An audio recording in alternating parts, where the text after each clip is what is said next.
Selamat belajar kembali. Bagaimana kabar kalian siswa-siswiku Madrasah Sanawiyah in Kota Pekalongan? Tetap semangat belajar ya. Semoga kalian dalam keadaan sehat walafiat. Amin. Assalamualaikum warahmatullahi wabarakatuh. Sebelum pembelajaran dimulai, silahkan kalian melafalkan doa belajar dan bersolawat kepada Nabi Muhammad Sallallahu Alaihi Wasallam, agar kita mendapatkan barokah ilmu dan syafaatnya. Amin. Kali ini kita akan belajar tentang pola dakwah Nabi Muhammad Sallallahu Alaihi Wasallam periode Mekah.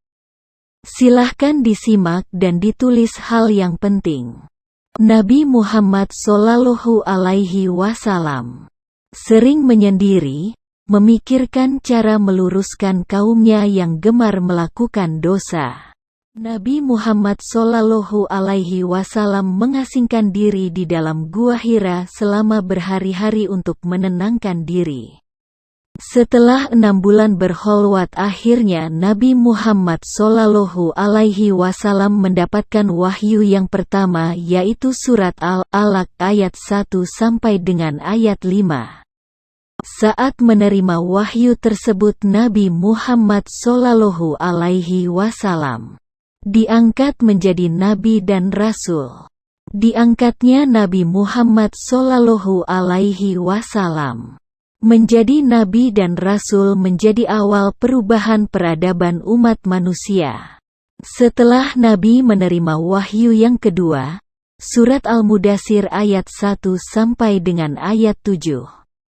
Nabi mulai berdakwah dengan sembunyi-sembunyi atau rahasia. Pola dakwah secara rahasia atau sembunyi-sembunyi, sesuai dengan bimbingan Allah surat Asy-Syu'ara ayat 214. Nabi berdakwah dengan pola rahasia atau sembunyi-sembunyi selama 3 tahun. Sahabat dan keluarga yang pertama kali masuk agama Islam yakni Khadijah binti Khuwailid, Ali bin Abi Thalib, Zaid bin Haritsah, Abu Bakar, Utsman bin Affan, Zubair bin Awam, Sa'ad bin Abi Waqqas, Abu Ubaidah bin Amr, Arqam bin Abil Arqam, Ja'far bin Abi Thalib, Amr bin Jarrah, Abu Salamah, Abu Dzar al-Ghifari dan lain-lain. Rumah Arqam bin Abil Arqam dijadikan markas dalam penyampaian dakwah secara rahasia atau sembunyi-sembunyi. Dakwah secara terang-terangan adalah dakwah dengan terbuka kepada penduduk Mekah. Isi dakwah Nabi mengajak masyarakat Mekah untuk mengimani Allah, meninggalkan berhala dan perbuatan dosa.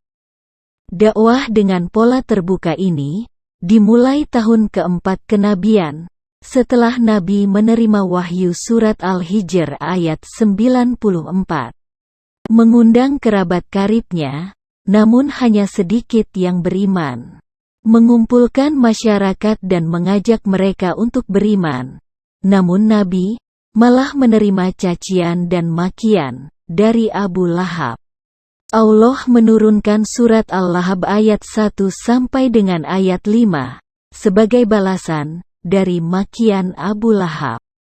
Nabi Muhammad Sallallahu Alaihi Wasallam dan para pengikutnya mendapatkan hinaan dan siksaan dari pembesar suku Quraisy. Penyebaran Islam yang semakin berkembang menimbulkan penindasan, penyiksaan, dan kekejaman terhadap Nabi dan para sahabat oleh kaum kafir Quraisy. Kaum yang pertama mendapatkan intimidasi dan penganiayaan dari kafir Quraisy adalah kaum yang lemah. Sahabat Nabi yang menerima penganiayaan adalah Bilal bin Rabah, Amir bin Fuhairah, Zuhairah Ummu Ubais an-Nahdiyah, Amir bin Mu'mil dan Ammar bin Yasir beserta kedua orang tua yang meninggal dalam mempertahankan iman dan Islam. Keluarga besar Nabi Bani Hashim dan Bani Muthalib pun mendapatkan intimidasi yang sama. Orang-orang kafir Quraisy memboikot dan memblokade kaum muslimin secara ekonomi dan sosial. Ujian semakin berat setelah Abu Thalib meninggal dunia. Penindasan, penganiayaan tidak menyurutkan dakwah Nabi Muhammad SAW. Kafir Quraisy memutuskan untuk membunuh Nabi Muhammad SAW. Para utusan kabilah mengepung rumah Nabi untuk membunuhnya.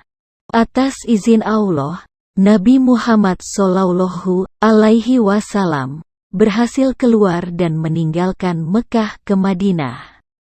Segala ujian dan rintangan dilewati Nabi dan para sahabat dengan sabar dan tabah. Nabi mengingatkan bahwa umat dahulu pun merasakan pedihnya perjuangan.